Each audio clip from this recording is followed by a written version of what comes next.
حضرت عثمان غنی رضی اللہ تعالیٰ عنہ کے حق میں قرآن کریم کی کتنی آیات نازل ہوئی، کس قدر فضائل عثمان غنی رضی اللہ تعالیٰ عنہ کی۔ نمبر 1 سورۃ البقرہ آیت نمبر 262، الذین ينفقون اموالهم فی سبیل اللہ ثم لا يتبعون ما انفقوا منا ولا اذى لهم اجرهم عند ربهم ولا خوف علیہم ولا هم يحزنون۔ جو لوگ اللہ کے راستے میں اپنا مال خرچ کرتے ہیں پھر جتلاتے نہیں ہیں اور مال دے کر کسی کو تکلیف نہیں دیتے، خدا ان کو اجر بھی دے گا، نہ ان پر آئندہ کا خوف ہوگا، نہ پچھلی تکلیفوں کا غم ہوگا۔ یہ آیت کس موقع پر نازل ہوئی؟ امام شمس الدین ابو عبداللہ محمد بن احمد بن ابو بکر بن فرح الانصاری الخزرجی القرطبی رحمہ اللہ تفسیر الجامع لاحکام القرآن اس آیت کے ساتھ فرماتے ہیں انہا نزلت فی عثمان بن عفان، یہ حضرت عثمان رضی اللہ تعالیٰ کے حق میں نازل ہوئی۔ کب؟ قال عبد الرحمن بن سمرہ جاء عثمان بألف دینار فی جیش العسرہ فصبها فی حجر رسول اللہ صلی اللہ علیہ وسلم۔ حضرت عثمان غنی جب 1000 دینار لے کر آئے، اللہ کے نبی کی خدمت میں آپ نے رکھا ان کو اور حضور کی گود میں ڈالا، سبحان اللہ، گود میں ڈالا تو نبی کریم صلی اللہ علیہ وسلم یوں الٹتے پلٹتے ہیں اور پھر فرماتے ما ذر ابن عفان ما عمل بعد اليوم اللہم لا تنس هذا اليوم لعثمان، آج کے دن کے بعد عثمان کا کوئی گناہ بھی عثمان کو نقصان نہیں دے گا، اے اللہ عثمان کی اس نیکی کو یاد رکھنا۔ اللہ اکبر، اللہ کو تو یاد ہی ہے، اللہ کہاں بولتے ہیں، یہ تو حضور اپنے لفظوں میں دعا فرما رہے۔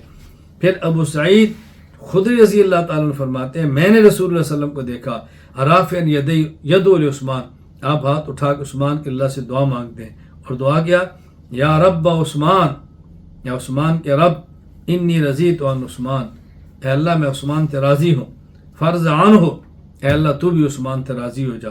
فما زال یدعو حتی طلع الفجر، صبح صادق تک آپ یہ دعا مانگتے رہے۔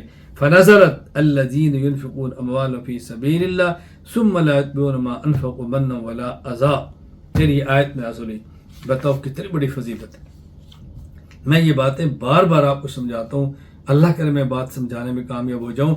اللہ تعالیٰ نے نبوت کا دروازہ رسول اکرم صلی اللہ علیہ وسلم پر بند فرما دیا۔ اب قیامت تک کوئی نیا نبی نہیں آئے گا، عیسیٰ علیہ السلام زندہ ہیں، آسمان پر نازل ہوں گے، علماء پیغمبر کے وارث بن کر دین کا کام کریں گے۔ جس عالم سے آپ کو فائدہ ہو، جس عالم سے آپ کی دینی زندگی وابستہ ہو، جس کے ہاتھ میں آپ اپنا ہاتھ دیں، اپنی جان سے مراد اپنے آپ کو، اپنے مال کو، اپنے گھر کو وقف کر دو، سپرد کرو، پھر آپ دیکھو اللہ تعالیٰ اولاد میں اور مال میں برکتیں کیسے دیتے ہیں اور دین کا کام کیسے ہوتا ہے۔ یہ ذہن میں کبھی نہ رکھنا کہ جن سے ہم وابستہ ہیں اگر ہم اپنا سب کچھ پیش کریں گے کہ سب کچھ لے ہی نہ لیں ہمارا بنے گا کیا؟ وہ بھی جانتے ہیں کہ ان کی ضرورتیں کیا ہیں، ان کے بچے ہیں، ان کا گھر ہے، ان کو کتنی چیزیں چاہیے، وہ بھی جانتے ہیں۔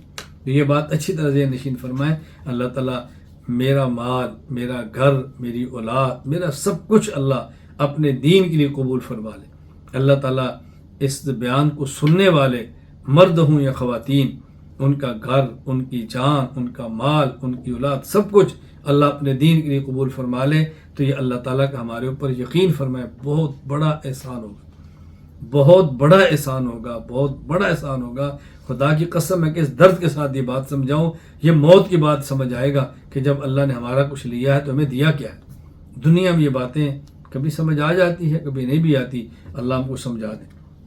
نمبر 2 سورۃ المائدہ آیت نمبر 93 لیس علی الذین آمنوا وعملوا الصالحات جناح فیما طعموا اذا ما اتقوا وآمنوا وعملوا الصالحات ثم اتقوا وآمنوا ثم اتقوا واحسنوا واللہ يحب المحسنین۔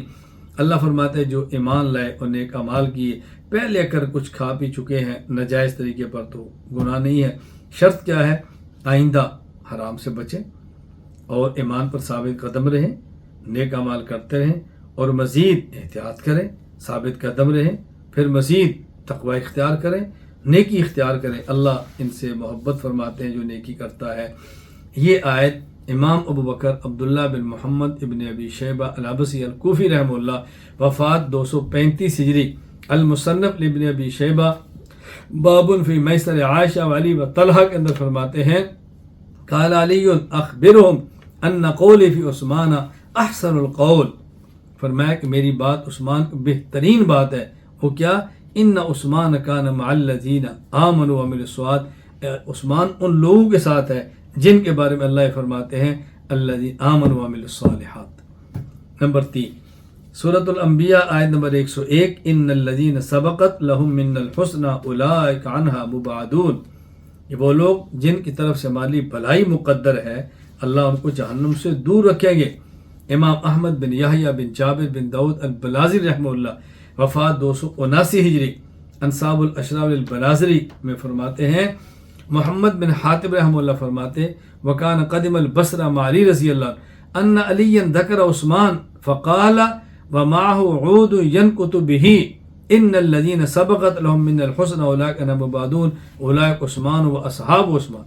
فرمائے جو اللہ جن کے بارے میں کہتے ہیں نا یہ جہنم میں نہیں جائیں گے، یہ عثمان اور عثمان کے ساتھی ہیں، ان کے بارے میں. آیت نمبر 4 سورۃ النحل آیت نمبر 76 اللہ فرماتے ہیں وضرب اللہ مثل رجلین احدهما ابکم لا يقدر على شيء وهو كل على مولاه اينما يوجهه لا يأتي بخير هل يستوي هو ومن يأمر بالعدل وهو على صراط مستقيم. اللہ نے مثالیں دی ہیں اور بات سمجھائی ہے. کیا؟ ایک بندہ گونگا ہے، کوئی کام نہیں کرتا، اپنے آقا پر بوجھ ہے، آقا جہاں بھیجے وہ خیر کی بات، خیر یعنی ڈھنگ کا کام نہیں کرتا. وہ شخص اور دوسرا برابر ہو سکتا ہے جو نیکی کا حکم دے، اعتدال کی بات کرے.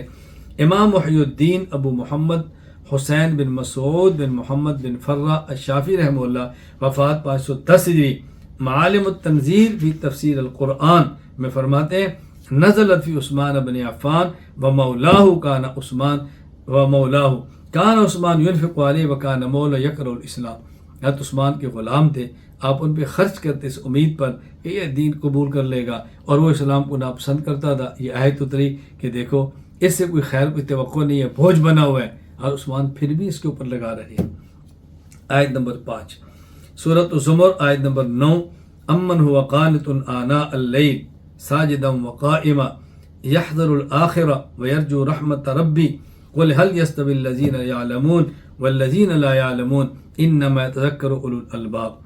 وہ شخص جو رات کی تاریکیوں میں سجدے کرتا ہے، قیام کرتا ہے اور آخرت کے عذاب سے ڈرتا ہے، اللہ سے امیدیں وابستہ رکھتا ہے، کیا یہ لوگ، یہ عالم، اصل عالم وہ ہوتا ہے جس کے علم کے مطابق عمل ہو، کیا یہ اور جاہل یعنی بد عمل کیا یہ برابر ہو سکتے ہیں؟